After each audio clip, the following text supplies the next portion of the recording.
What is up, Terry and Chris? Nate here. So you can see I've got my 2-month-old. Say hi to Zinnia, like the flower. And I'm out here in North Carolina. We're helping our in-laws. And one of the cool things about my job is that I can do it from anywhere. So I'm always available for you. So one of the things you mentioned in the email was that it's been a minute since you bought a house and you might need a refresher. So I just wanted to kind of give you a little refresher. I'm probably going to miss something somewhere, but just sort of to get you back in the mindset of buying a house. So, starting out, usually you connect with the realtor, which you've already done with Carrie. Then the realtor usually mentions, hey, you need to get pre-approved, which we've just knocked out just now. And if you haven't already received the email, I've got y'all pre-approved up to $450,000. That means up to $450,000, you can buy a house without a down payment.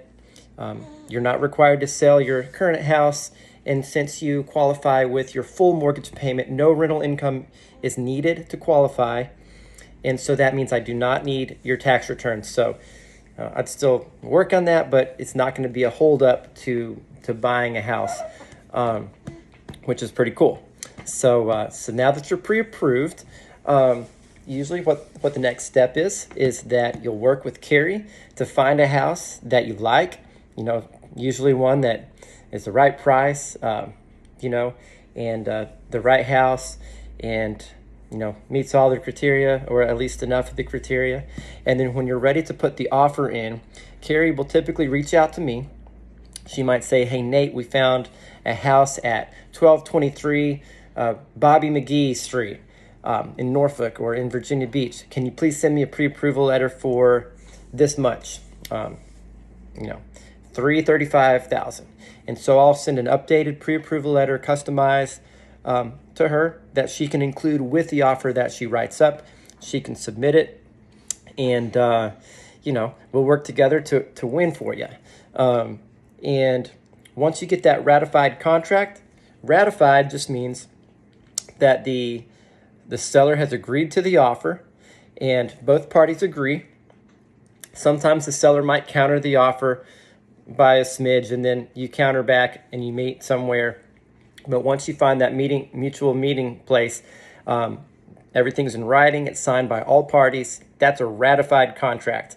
That's good. And then I'll get sent the ratified contract, and at that point is when I would look at locking in your rate, and I would need to lock in the rate for a long enough period of time to cover whatever the projected closing date is. A lot of times here in Hampton Roads, the closing date is within 30 days. Sometimes it's later than 30 days. Usually if it is, it's just because the seller prefers that, or there may be a situation with the buyer where they need it to be longer and they work it out. But usually closings are between 30 and 45 days. However, if they need to be extra fast, I have now, I'll have 4 closings this year that I've done for VA in 21 days or less. So if we need to go fast, I can go fast for you too to help you win the deal. And then the process, after your loan is locked, then I'll send out the initial disclosure packet. That will include your loan estimate. The loan estimate will include your locked interest rate, and it will include a good faith estimate of all the costs and fees that are associated with your deal. Now, most of these costs and fees are not even controlled by the lender or by me.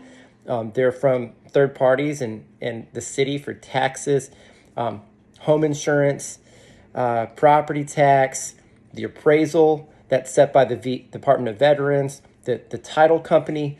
I think Carrie uses Noble Title. They're great, but the title company has title fees. So really what the loan estimate is just a good faith estimate that I put together to give you a good idea what it's going to look like as far as any cash you might need to bring to closing, things like that.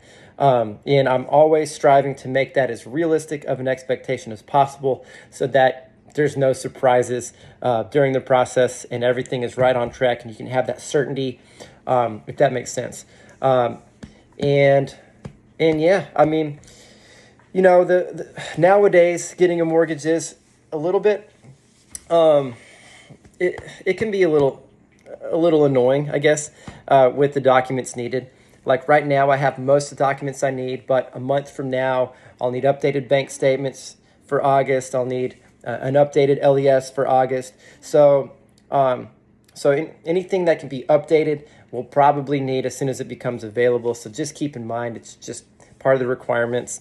I mentioned in the email with regards to the LES having the September 2023 date.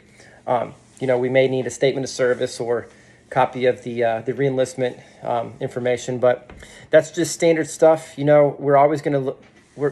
My team always looks for how we can solve something before asking for something. So anything we ask for is just what's absolutely required, either by the VA or the lender. But here to be of service for you. And if you have any other questions at all, please let me know. I was trying to keep this video, nice and short. It looks like it's getting up to 6 minutes. So if you watched it this far, thank you for your time. It's very valuable.